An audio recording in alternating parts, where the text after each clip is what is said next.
സർവശക്തനായ അള്ളാഹുവിൻ്റെ അനുഗ്രഹവും കാരുണ്യവും നമ്മിൽ വർഷിക്കുമാറാകട്ടെ. അള്ളാഹുവിൻ്റെ മഹത്തായ അനുഗ്രഹത്താൽ നമ്മുടെ നേതൃത്വത്തിൽ ഇസ്ലാമിക പ്രബോധന സംസ്കരണ പ്രവർത്തനങ്ങൾ വളരെ സജീവമായി നടന്നു വരുന്ന സന്തോഷകരമായ സംതൃപ്തകരമായ ഒരു സാഹചര്യത്തിലാണ് നാം ഉള്ളത്. വിസ്ഡം ഇസ്ലാമിക് ഓർഗനൈസേഷൻ്റെ നേതൃത്വത്തിൽ മാത്രമല്ല,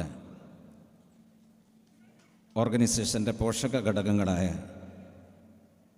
വിസ്ഡം ഇസ്ലാമിക് യൂത്ത് ഓർഗനൈസേഷൻ്റെയും സ്റ്റുഡൻസ് ഓർഗനൈസേഷൻ്റെയും വിമൻസ് ഓർഗനൈസേഷൻ്റെയും ഗേൾസ് ഓർഗനൈസേഷൻ്റെയും നേതൃത്വത്തിനെല്ലാം വിവിധ തലങ്ങളിൽ വിഭിന്നങ്ങളായ കാലോചിതമായ പ്രമാണബദ്ധമായ പ്രവർത്തനങ്ങളാണ് നടന്നു വരുന്നത്. നാം നടത്തുന്ന ഏതൊരു പ്രവർത്തനങ്ങളിലും വർദ്ധിച്ച പിന്തുണയും സ്വീകാര്യതയും ലഭിക്കുന്നുണ്ട്. ആളുകളുടെ സാന്നിധ്യം വർദ്ധിച്ച തോതിൽ ഏതൊരു പ്രോഗ്രാമിലും കാണാൻ നമുക്ക് കഴിയുന്നുണ്ട്. ഈ വർദ്ധിച്ച സാന്നിധ്യവും സ്വാധീനവും നമ്മെ ഓർമ്മിപ്പിക്കുന്നത് നാം ഏറ്റെടുത്തിട്ടുള്ള ഉത്തരവാദിത്വത്തിൻ്റെ ഗൗരവമാണ്. അതുകൊണ്ട് തന്നെ ഏതു ഘടകത്തിൽ പ്രവർത്തിക്കുന്നവരാണെങ്കിലും പൂർവോപരി ശക്തമായി സജീവമായി കർമ്മരംഗത്തിറങ്ങേണ്ട ഒരു സാഹചര്യമാണ് നമുക്ക് നിലവിലുള്ളത്. ആ സാഹചര്യം മനസ്സിലാക്കി തന്നെയാണ് കോഴിക്കോട് നോർത്ത് ജില്ലാ കമ്മിറ്റി വിശ്വാസം, വിശുദ്ധി, വിമോചനം എന്ന പ്രമേയത്തിൽ ഒരു ക്യാമ്പയിൻ തന്നെ നടത്താൻ തീരുമാനിച്ചിട്ടുള്ളത്. യഥാർത്ഥത്തിൽ ആ ക്യാമ്പയിൻ്റെ ഭാഗമാണ് ഇന്നിവിടെ നടക്കുന്ന വനിതാ പഠന ക്യാമ്പ് എന്നുള്ളത്. ഈ പ്രമേയത്തിൻ്റെ അർത്ഥവും ആശയവും മനസ്സിലാക്കി ഉൾക്കൊണ്ട് മാതൃകാധന്യമായ ജീവിതം നയിച്ച് സമൂഹത്തിന് ഈ ആശയങ്ങളെ സംബന്ധിച്ച് ബോധ്യപ്പെടുത്തി കൊടുക്കേണ്ട ബാധ്യത നമുക്കുണ്ട് എന്ന തിരിച്ചറിവ് എല്ലാവർക്കും ഉണ്ടാകണം. എത്രമാത്രം ശക്തമായ കൊടുങ്കാറ്റുകൾ ആഞ്ഞടിച്ച് വീശിയാലും കടപുഴകി വീഴാത്ത വൃക്ഷത്തെ പോലെ വിഭിന്നങ്ങളായ വ്യത്യസ്തങ്ങളായ സമ്മർദ്ദങ്ങൾക്ക് നാം വിധേയമായാലും, പ്രകോപനങ്ങളുണ്ടായാലും പ്രലോഭനങ്ങളുണ്ടായാലും അടിയുറച്ച വിശ്വാസത്തിൻ്റെ, ദൃഢമായ വിശ്വാസത്തിൻ്റെ ഉടമകളായി നാം മാറണം. അള്ളാഹുവിലും പരലോകത്തിലുമുള്ള ഉറച്ച വിശ്വാസത്തിൻ്റെ അടിസ്ഥാനത്തിൽ അള്ളാഹു നമുക്ക് നിയമമാക്കിയിട്ടുള്ള, നിർബന്ധമാക്കിയിട്ടുള്ള ആരാധനകൾ മുറപ്രകാരം അനുഷ്ഠിച്ചുകൊണ്ട് ആരാധനകളിലൂടെ അനിവാര്യമായും നേടിയെടുക്കേണ്ട ജീവിത വിശുദ്ധി കൈവരിച്ച് മാനസികമായും സാമൂഹികമായും വിമോചനം നേടുന്ന വ്യക്തിത്വത്തിൻ്റെ ഉടമകളായി മാറാൻ നമുക്ക് സാധ്യമാകണം. ഈ ഒരു വിശാലമായ ആശയ തലങ്ങളിലേക്ക് നമ്മുടെ സമൂഹത്തെ ക്ഷണിക്കുവാനും പ്രബോധനം ചെയ്യുവാനും ഗുണകാംക്ഷയോടുകൂടി ഹൃദയത്തോട് ചേർത്ത് വെച്ചുകൊണ്ട് കാര്യങ്ങൾ പറഞ്ഞു കൊടുക്കുവാനും നമുക്ക് സാധിക്കണം. യഥാർത്ഥത്തിൽ ഈ ഒരു കാര്യം നിർവഹിക്കുക എന്നുള്ളത് നമുക്ക് ഒഴിച്ചുകൂടാൻ പാടില്ലാത്ത ബാധ്യതയിൽപ്പെട്ടതാണ്. അല്ലാഹു സുബ്ഹാനഹു വ തആല നമുക്ക് ചെയ്തു തന്നിട്ടുള്ള അനന്യമായ അനുഗ്രഹങ്ങൾക്കുള്ള നന്ദി പ്രകാശമാണത്. തീർച്ചയായും പരിശുദ്ധ ദീനുൽ ഇസ്ലാം സ്ത്രീകൾക്ക് വർദ്ധിച്ച പ്രാധാന്യമാണ് നൽകുന്നത്. മറ്റൊരു മതവും ദർശനവും തത്വശാസ്ത്രവും സംസ്കാരവും നൽകിയിട്ടില്ലാത്ത പരിഗണനയും പവിത്രമായ സ്ഥാനവുമാണ് ഇസ്ലാം വനിതകൾക്ക് നൽകിയിട്ടുള്ളത്. ലോകത്ത് വിരചിതമായിട്ടുള്ള വ്യത്യസ്തമായിട്ടുള്ള സംസ്കാരങ്ങൾ പരിശോധിച്ച് നോക്കിയാൽ, തത്വശാസ്ത്രങ്ങൾ പരിശോധിച്ച് നോക്കിയാൽ, ദർശനങ്ങൾ പരിശോധിച്ച് നോക്കിയാൽ മതങ്ങൾ പഠനവിധേയമാക്കിയാൽ അവിടെയൊക്കെ നമുക്ക് കാണാൻ സാധിക്കുന്നത് സ്ത്രീകൾ പല തത്വശാസ്ത്രങ്ങളിലും പല സംസ്കാരങ്ങളിലും കേവലം ചില ഉപകരണങ്ങൾ മാത്രമാണ്. പുരുഷൻ്റെ ആസ്വാദനത്തിനുള്ള ഒരു ഇടം മാത്രമാണ്. പല സംസ്കാരങ്ങളിലും വിൽപ്പന ചരക്കുകളാണ്. പല മതങ്ങളുടെയും ദർശനം സ്ത്രീക്ക് പ്രത്യേകമായ യാതൊരു തരത്തിലുള്ള അവകാശവും വകവെച്ചു കൊടുക്കേണ്ടതില്ല എന്നുള്ളതാണ്. എന്നു മാത്രമല്ല, ആദി പാപത്തിൻ്റെ കാരണം യഥാർത്ഥത്തിൽ സ്ത്രീയാണ്. മനുഷ്യനെ സ്വർഗത്തിൽ നിന്ന് പുറത്തേക്ക് കൊണ്ടുവരുന്നതിന് വേണ്ടി കാരണമായി വർത്തിച്ചിട്ടുള്ളത് സ്ത്രീയാണ്. അവൾ വഞ്ചകയാണ്. അവളെ വിശ്വസിക്കാൻ പറ്റുകയില്ല. അതുകൊണ്ട് തന്നെ സ്ത്രീ എന്ന് പറയുന്നത് എന്നും അടിമത്വത്തിൽ കഴിയേണ്ടവളാണ്. ശൈശവത്തിലാണെങ്കിലും യൗവനത്തിലാണെങ്കിലും വാർദ്ധക്യത്തിലാണെങ്കിലൊക്കെ തന്നെ പുരുഷ മേധാവിത്വത്തെ അംഗീകരിച്ചുകൊണ്ട് ഉൾക്കൊണ്ടുകൊണ്ട് കഴിയേണ്ടവളാണ് സ്ത്രീ. ചില മതങ്ങൾ എടുത്തുകൊണ്ട് പരിശോധിച്ച് നോക്കിയാൽ ഭർത്താവ് മരണപ്പെട്ട് കഴിഞ്ഞാൽ ആ ഭർത്താവിൻ്റെ ചിതയിൽ ചാടി ആത്മഹത്യ ചെയ്യണം, അതാണ് അവൾക്കുള്ള മോക്ഷത്തിൻ്റെ വഴി എന്നുകൂടി നിർദ്ദേശിക്കപ്പെട്ടിട്ടുണ്ട്. ഭർത്താവ് മരണപ്പെട്ട് കഴിഞ്ഞാൽ പിന്നീട് ആഹാരം കഴിക്കുന്നതിൽ പോലും കുറവ് വരുത്തണം. അങ്ങനെ ബോധപൂർവം ശരീരത്തെ ശോഷിപ്പിക്കണം. ശരീരത്തിൻ്റെ പോഷകാംശങ്ങളുള്ള ഭക്ഷണങ്ങളൊന്നും തന്നെ നൽകാതെ പ്രയാസപ്പെടുത്തണം എന്ന് നിഷ്കർഷിക്കുന്ന മതങ്ങളുണ്ട്. മഹാനായ റസൂലുള്ളാഹി സ്വല്ലല്ലാഹു അലൈഹി വസല്ലം ഇസ്ലാമിക പ്രബോധന പ്രവർത്തനങ്ങളുമായി വരുന്ന കാലഘട്ടത്തിലാകട്ടെ സ്ത്രീ എന്ന് പറയുന്നത് നാം മനസ്സിലാക്കിയിട്ടുള്ളതുപോലെ വ്യത്യസ്തമായ രൂപത്തിൽ പിച്ചിച്ചീന്തപ്പെട്ട വ്യക്തിത്വത്തിൻ്റെ ഉടമയാണ്. പുരുഷൻ്റെ ലൈംഗികമായ ദാഹത്തിനു വേണ്ടി മാത്രം ഉപയോഗപ്പെടുത്തപ്പെടുന്നവളാണ്. എന്ന് മാത്രമല്ല, സ്ത്രീക്ക് ആത്മാവുണ്ടോ എന്ന് പോലും സംശയിച്ചിട്ടുണ്ടായിരുന്ന ഒരു കാലഘട്ടമാണ്. ആ ഒരു കാലഘട്ടത്തിലാണ് സ്ത്രീയാണ് തൻ്റെ കുഞ്ഞായി പിറന്നു വീടുന്നത് സ്ത്രീലിംഗത്തിൽപ്പെട്ടതാണെങ്കിൽ അപമാനഭാരത്താൽ പുറത്തിറങ്ങുവാൻ പ്രയാസപ്പെട്ട് നിന്നിരുന്ന പുരുഷന്മാരുടെ ഒരു കാലഘട്ടത്തിലാണ് മഹാനായ റസൂലുള്ളാഹി സ്വല്ലല്ലാഹു അലൈഹി വസല്ലം ഇസ്ലാമിക പ്രബോധനവുമായി കടന്നു വരുന്നത്. ആ ഒരു വീക്ഷാഗതി വെച്ച് പുലർത്തുന്ന സമൂഹത്തിൽ ഇസ്ലാം ഏറ്റവും ഉന്നതമായ സ്ഥാനമാണ്, പദവിയാണ് സ്ത്രീക്ക് നൽകിയിട്ടുള്ളത്. ഗൃഹനായികയാണ് സ്ത്രീ എന്ന് പ്രവാചകൻ പഠിപ്പിച്ചു. സ്ത്രീക്ക് പുരുഷനുള്ളതുപോലെ തന്നെ പ്രാധാന്യം മനുഷ്യ സമൂഹത്തിൻ്റെ വർധനവിലുണ്ട്.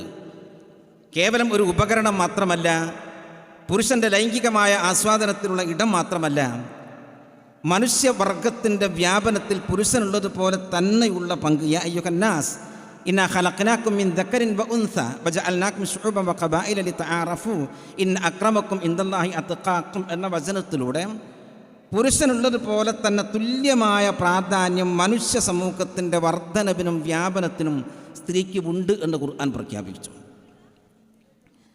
സ്ത്രീക്ക് ആത്മാവുണ്ടെന്നു മാത്രമല്ല, പുരുഷനെപ്പോലെ തന്നെ ജീവിക്കുവാൻ അർഹതപ്പെട്ടവളാണവൾ. അവൾക്ക് ബാധ്യതയും കടമകളും കടപ്പാടുകളും ഉള്ളതുപോലെ തന്നെ അവർക്ക് കൃത്യമായ അവകാശങ്ങളുമുണ്ട് എന്ന് അല്ലാഹു സുബ്ഹാനഹു വ തആല വിശുദ്ധ ഖുർആനിൽ പറഞ്ഞു. മഹാനായ റസൂലുള്ളാഹി സ്വല്ലല്ലാഹു അലൈഹി വസല്ലം പറഞ്ഞില്ലേ, അദ്ദുനിയ മതാ വ ഖൈറു മതാഇക അൽ മർഅത്തു സാലിഹ. ഈ ദുനിയാവ് മുഴുവൻ വിഭവമാണ്. ആ വിഭവങ്ങളിൽ ഏറ്റവും ഉത്തമമായിട്ടുള്ളത് സച്ചരിതയായ സ്ത്രീയാണ് എന്ന് നബി സല്ലല്ലാഹു അലൈഹി വസല്ലം പറഞ്ഞു. വീണ്ടും ഒന്നുകൂടി പ്രവാചകൻ പറഞ്ഞു, ഒരു വ്യക്തിക്ക് 3 പെൺകുട്ടികളുണ്ടായി, അതല്ലെങ്കിൽ 3 സഹോദരിമാരുണ്ടായി. എന്നിട്ട് ആ പെൺകുട്ടികളെ, ആ സഹോദരിമാരെ ഏറ്റവും നല്ല നിലക്ക് അവൻ വളർത്തിയെടുത്തു. ആവശ്യമായിട്ടുള്ള ശിക്ഷണം നൽകി അവർക്ക് നന്മകൾ ചെയ്തുകൊണ്ട് വളർത്തിയെടുത്തിട്ടുണ്ടെങ്കിൽ തീർച്ചയായും അതിൻ്റെ പേരിൽ അവന് സ്വർഗമുണ്ട് എന്ന് നബി സല്ലല്ലാഹു അലൈഹി വസല്ലമ പറയുകയുണ്ടായി. ഈ പറയുന്ന കാലം നമ്മൾ മനസ്സിലാക്കണം. നേരത്തെ സൂചിപ്പിച്ചതുപോലെ തനിക്ക് പിറക്കുന്ന കുഞ്ഞു പെണ്ണാണെന്ന് മനസ്സിലാക്കിയാൽ സമൂഹത്തിലേക്ക് വരാതെ വീടിനുള്ളിൽ ഒതുങ്ങിക്കഴിഞ്ഞിരുന്ന ഒരു കാലഘട്ടത്തിലാണ് ഏറ്റവും ഉന്നതമായ പദവി നൽകിക്കൊണ്ട് അള്ളാഹു സുബ്ഹാനഹു വ തആല സ്ത്രീത്വത്തെ ആദരിച്ചിട്ടുണ്ട് എന്നും നബി സല്ലല്ലാഹു അലൈഹി വസല്ലമയിലൂടെ പഠിപ്പിക്കപ്പെട്ടിട്ടുള്ളത്. എന്നു മാത്രമല്ല, പുരുഷന് സൽക്കർമ്മങ്ങൾ അനുഷ്ഠിക്കുകയാണെങ്കിൽ എത്രമാത്രം പ്രതിഫലം ലഭ്യമാകുമോ അതേ പ്രകാരത്തിലുള്ള പ്രതിഫലം സ്ത്രീക്കും ലഭ്യമാകും എന്ന് അള്ളാഹു സുബ്ഹാനഹു വ തആല സന്തോഷ വാർത്ത അറിയിച്ചിട്ടുണ്ട്. പുരുഷൻ നന്മ ചെയ്താൽ അവന് ഒരു 10 ഇരട്ടി കിട്ടുമെങ്കിൽ സ്ത്രീ നന്മ ചെയ്താൽ അവൾക്കൊരു പുണ്യം മാത്രമേ കിട്ടൂ എന്നല്ല. പുരുഷൻ നന്മ ചെയ്താൽ 10 ഇരട്ടി കിട്ടുമെങ്കിൽ സ്ത്രീയും നന്മ ചെയ്താൽ 10 ഇരട്ടി പ്രതിഫലം കിട്ടും. 10 ഇരട്ടി മാത്രമല്ല, അള്ളാഹു ഉദ്ദേശിച്ച രൂപത്തിൽ അത് വർദ്ധിപ്പിച്ചുകൊണ്ടിരിക്കും. ആൺ പെൺ വ്യത്യാസം അവിടെ ഇല്ല. മൻ അമില സ്വാലിഹൻ മിൻ ദക്കറിൻ ഔ ഉൻസ വഹുവ മുഅ്മിനുൻ ഫലനുഹയ്യന്നഹു ഹയാത്തൻ ത്വയ്യിബ വലനജ്സിയന്നഹും അജ്റഹും ബിഅഹ്സനി മാ കാനൂ യഅമലൂൻ. പുരുഷനാകട്ടെ സ്ത്രീയാകട്ടെ വിശ്വാസബന്ധുരമായ മനസ്സിൻ്റെ അടിസ്ഥാനത്തിൽ ആ സൽക്കർമ്മം പ്രവർത്തിച്ചുവോ അവർക്ക് ഏറ്റവും വിശിഷ്ടമായ ജീവിതം നാം നൽകുന്നതാണ്.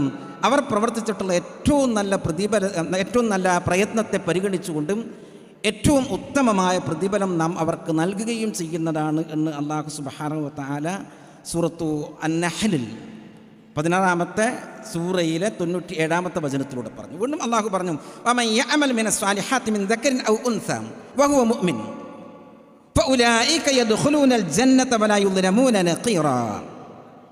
അള്ളാഹുവിലുള്ള പരലോകത്തിലുള്ള ദൃഢമായ വിശ്വാസത്തിൻ്റെ അടിസ്ഥാനത്തിൽ ആണാകട്ടെ പെണ്ണാകട്ടെ 6 സൽക്കർമ്മം അനുഷ്ഠിച്ചുവോ തീർച്ചയായും അവർ സ്വർഗത്തിൽ പ്രവേശിപ്പിക്കപ്പെടും. യാതൊരു തരത്തിലും അവർ അനീതിക്ക് വിധേയമാക്കപ്പെടുകയില്ല എന്ന് അല്ലാഹു സുബ്ഹാനഹു വ തആല പറയുകയുണ്ടായി. അപ്പോൾ നന്മകൾ ചെയ്യുന്ന കാര്യത്തിൽ, നന്മകൾ ചെയ്താൽ പ്രതിഫലം ലഭിക്കുന്ന കാര്യത്തിൽ ആൺ പെൺ എന്ന വ്യത്യാസമില്ല. എല്ലാവർക്കും ഒരേ പ്രകാരത്തിലുള്ള പ്രതിഫലം അല്ലാഹു സുബ്ഹാനഹു വ തആല വാഗ്ദാനം ചെയ്യുന്നു. അതുകൊണ്ട് തന്നെ നമുക്ക് ചെയ്യാൻ സാധിക്കുന്ന നന്മകളിൽ ഏറ്റവും പ്രധാനപ്പെട്ടതാണ് അദ്ദഅവ ഇലല്ലാഹ്, അല്ലാഹുവിൻ്റെ മാർഗത്തിലേക്കുള്ള ക്ഷണം, പ്രബോധനം എന്നുള്ളതും. അത് പുരുഷന്മാരുടെ മാത്രം ബാധ്യതയല്ല. നമസ്കരിക്കുക, നോമ്പനുഷ്ഠിക്കുക, സക്കാത്ത് കൊടുക്കുക, ഹജ്ജ് ചെയ്യുക തുടങ്ങിയിട്ടുള്ള മതപരമായിട്ടുള്ള കാര്യങ്ങൾ പുരുഷന് മാത്രം ബാധ്യതയായിട്ടുള്ളതല്ല എന്ന് നമുക്കെല്ലാവർക്കും അറിയാം. അതേ പ്രകാരം അംറും ബിൽ മഅറൂഫ് വനഹിയുൻ അനിൽ മുൻകർ, നന്മ കൽപ്പിക്കുക തിന്മ വിരോധിക്കുക എന്ന ബാധ്യത നിർവഹണം പുരുഷൻ്റെ മാത്രം ബാധ്യതയല്ല, സ്ത്രീക്കും കൂടി ബാധ്യതയായി നിഷ്കർഷിക്കപ്പെട്ടിട്ടുള്ളതാണ്. വൽ മുഅ്മിനൂന വൽ മുഅ്മിനാത്തു ബഅദുഹും ഔലിയാഉ ബഅദ് യഅ്മുറൂന ബിൽ മഅറൂഫ് വയൻഹൗന അനിൽ മുൻകർ വയുഖീമൂന അസ്സലാത വയുഅ്തൂന അസ്സകാത വയുതീഉന അല്ലാഹ വറസൂലഹു ഉലൈക സയർഹമുഹുമുല്ലാഹ് ഇന്നല്ലാഹ അസീസുൻ ഹകീം. സത്യവിശ്വാസിനികൾ അവർ പരസ്പരം ആത്മമിത്രങ്ങളാകുന്നു. അവർ നന്മ കൽപ്പിക്കുന്നു, തിന്മ വിരോധിക്കുന്നു. നമസ്കാരം മുറപ്രകാരം അനുഷ്ഠിക്കുന്നു, സക്കാത്ത് കൊടുക്കേണ്ട പ്രകാരം കൊടുക്കുകയും ചെയ്യുന്നു. അള്ളാഹുവിനെയും അവൻ്റെ പ്രവാചകനെയും അനുസരിക്കേണ്ട പ്രകാരം അനുസരിക്കുകയും ചെയ്യുന്നു. ഉലൈക സയർഹമുഹുമുല്ലാഹ്, അവരെ അല്ലാഹു സുബ്ഹാനഹു വ തആല വഴിയെ കടാക്ഷിക്കുന്നതാകുന്നു. അപ്പോൾ അള്ളാഹുവിൻ്റെ കടാക്ഷം, അള്ളാഹുവിൻ്റെ അനുഗ്രഹം, അള്ളാഹുവിൻ്റെ സഹായം, അള്ളാഹു ഒരുക്കിയിട്ടുള്ള പ്രതിഫലം, അവൻ്റെ സ്വർഗം നേടിയെടുക്കാൻ നമുക്ക് സാധിക്കണമെങ്കിൽ ഈ വചനത്തിൽ പ്രഥമമായി അള്ളാഹു പറയുന്നത് പരസ്പരം ഗുണദോഷിക്കണം എന്നതാണ്. പുരുഷന്മാർ മാത്രമല്ല, സ്ത്രീകളും വൽ മുഅ്മിനൂന വൽ മുഅ്മിനാത്ത്, സത്യവിശ്വാസികളും സത്യവിശ്വാസിനികളും പരസ്പരം ആത്മമിത്രങ്ങളാകുന്നു. അവരുടെ ലക്ഷണം അവർ നന്മ കൽപ്പിക്കുകയും തിന്മ വിരോധിക്കുകയും ചെയ്യുന്നു എന്നുള്ളതാണ്. അതുകൊണ്ട് ആ ലക്ഷണമൊത്തവരായി മാറണം നാം ഓരോരുത്തരും. മഹാനായ റസൂലുള്ളാഹി സ്വല്ലല്ലാഹു അലൈഹി വസല്ലമയുടെ കാലഘട്ടത്തിൽ അദ്ദേഹത്തിൻ്റെ പ്രബോധനത്തിൻ്റെ ചരിത്രം എടുത്തുകൊണ്ട് പരിശോധിച്ച് നോക്കിയാൽ സ്ത്രീരത്നങ്ങളെ അവിടെ കാണാൻ നമുക്ക് സാധിക്കും. പല വ്യക്തികളും ഇസ്ലാം സ്വീകരിക്കുവാൻ കാരണക്കാരായി വർത്തിച്ചിട്ടുള്ളത് സ്ത്രീരത്നങ്ങളാണ് എന്ന് ചരിത്രം പറയുന്നുണ്ട്. മഹാനായ ഉമർ ഇബ്നുൽ ഖത്താബ് റളിയല്ലാഹു അൻഹുവിനെ സംബന്ധിച്ച് നമുക്ക് എല്ലാവർക്കും അറിയാം.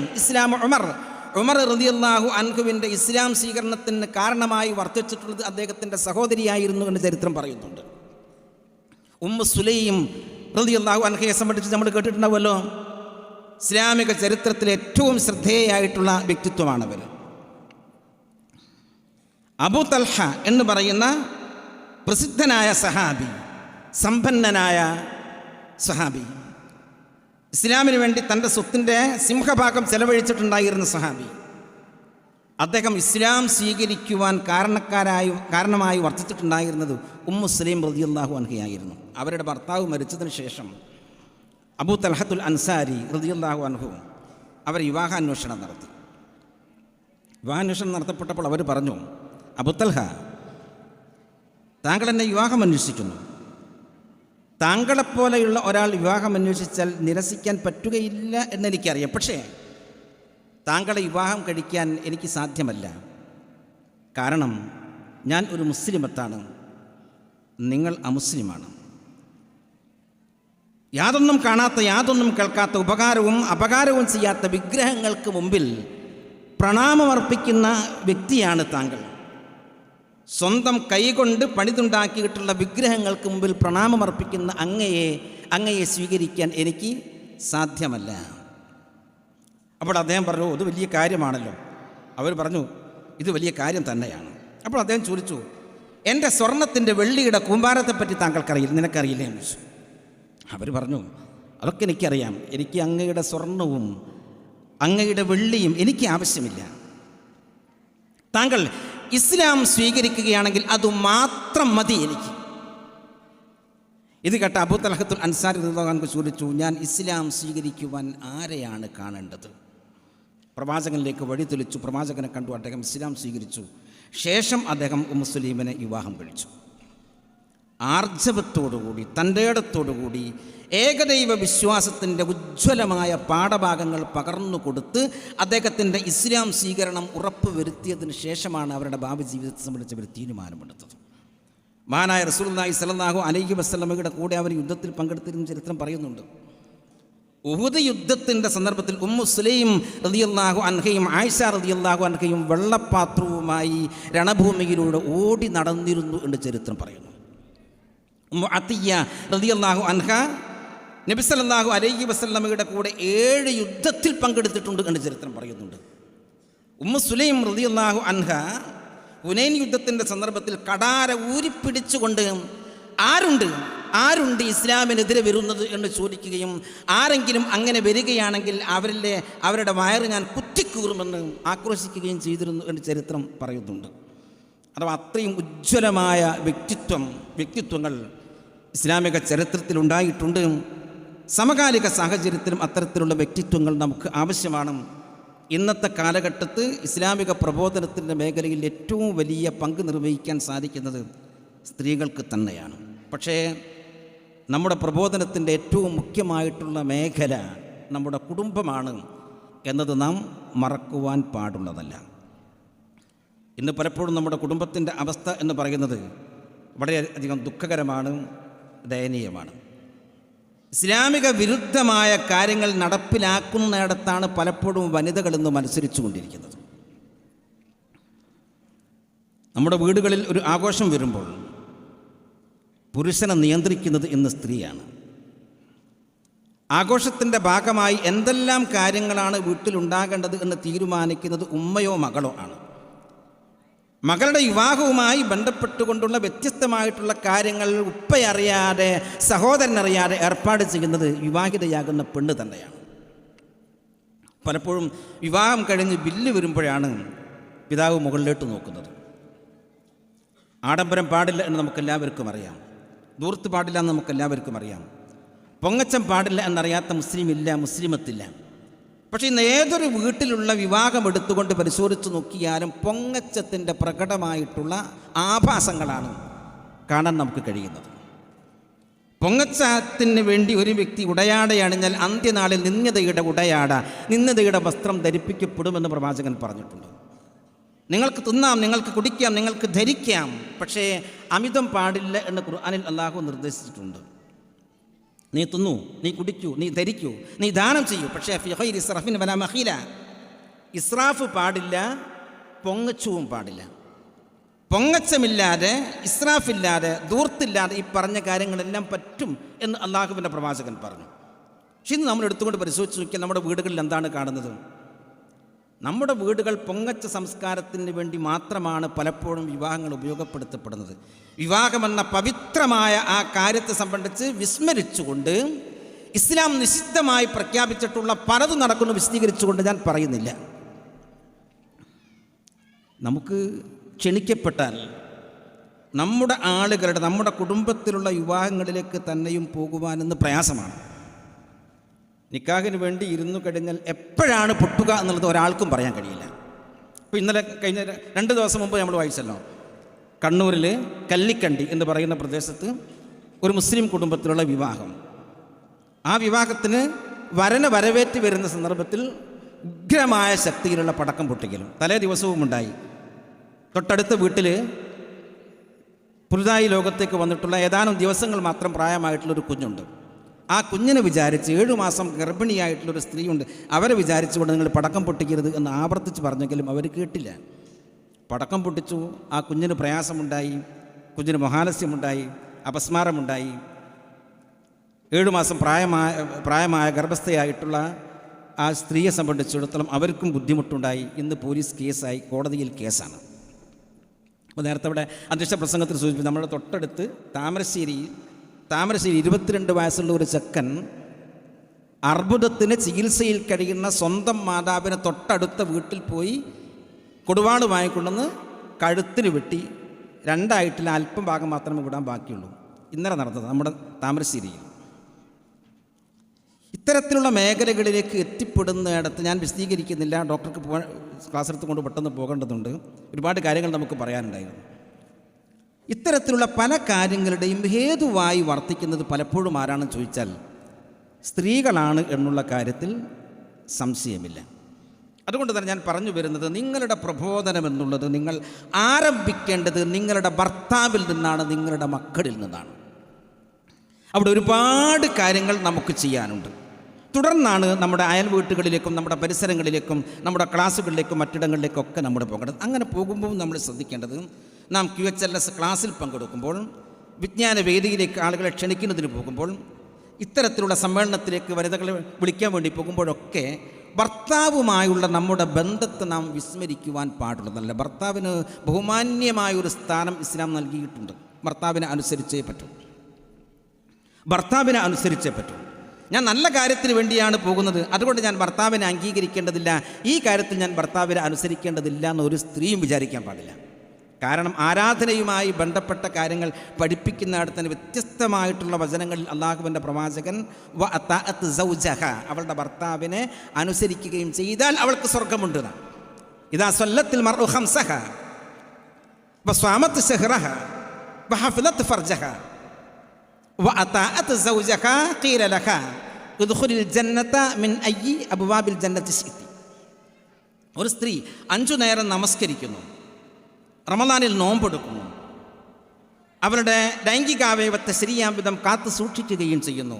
വഅതാഅത് സൗജഹ, അവളുടെ ഭർത്താവിനെ അനുസരിക്കേണ്ട പ്രകാരം അനുസരിക്കുകയും ചെയ്യുന്നു. അവളോട് പറയപ്പെടും, നീ ഉദ്ദേശിക്കുന്ന ഏത് സ്വർഗത്തിൻ്റെ കവാടത്തിലൂടെയും നിനക്ക് കടന്നു പോകാം. ഖൈറുൻ നിസാ ഇദാ അമർതഹ അതാഅതുക ഇദാ നദർത ഇലൈക സർറതുക വഇദാ അമർതഹ അതാഅതുക വഇദാ ഖിബ്ത അൻഹ ഹഫിളത് മാലക ഹഫിളത് നഫ്സഹ വമാലക. സ്ത്രീകളിൽ ഏറ്റവും ഉത്തമയായിട്ടുള്ള സ്ത്രീ ആരാണെന്ന് ചോദിച്ചാൽ, നീ അവളിലേക്ക് നോക്കിയാൽ അവൾ നിന്നെ സന്തോഷിപ്പിക്കും. നീ എന്ന് പറഞ്ഞാൽ ഭർത്താവാണ് കേട്ടോ. ഭർത്താവ് ഭാര്യയെ നോക്കിയാൽ ആ ഭാര്യയ്ക്ക് ഭർത്താവിനെ സന്തോഷിപ്പിക്കുവാൻ, ആനന്ദിപ്പിക്കുവാൻ, ആഹ്ലാദിപ്പിക്കുവാൻ, ഒരു കടാക്ഷം കൊണ്ട് തന്നെ ആഹ്ലാദിപ്പിക്കാൻ കഴിയണം. നീ അവളോട് കൽപ്പിച്ചാൽ അവൾ നിന്നെ അനുസരിക്കണം. നിന്റെ അഭാവത്തിൽ നിന്റെ സമ്പത്തും അവളുടെ ചാരിത്രവും ശരിയാം വിധം അവൾ കാത്തു സൂക്ഷിക്കണം. അവളാണ് സ്ത്രീകളിൽ ഏറ്റവും ഉത്തമയായിട്ടുള്ളത് എന്നാണ് പ്രവാചകൻ പഠിപ്പിച്ചിട്ടുള്ളത്. ഭർത്താവിനെ അനുസരിക്കുക എന്നുള്ളത് നിർബന്ധമാണെന്നർത്ഥം. ഇത്രയധികം കൊണ്ട് ചോദിച്ചാൽ, സുന്നത്ത് നോമ്പിൻ്റെ പ്രാധാന്യം നമുക്കെല്ലാവർക്കും അറിയാലോ.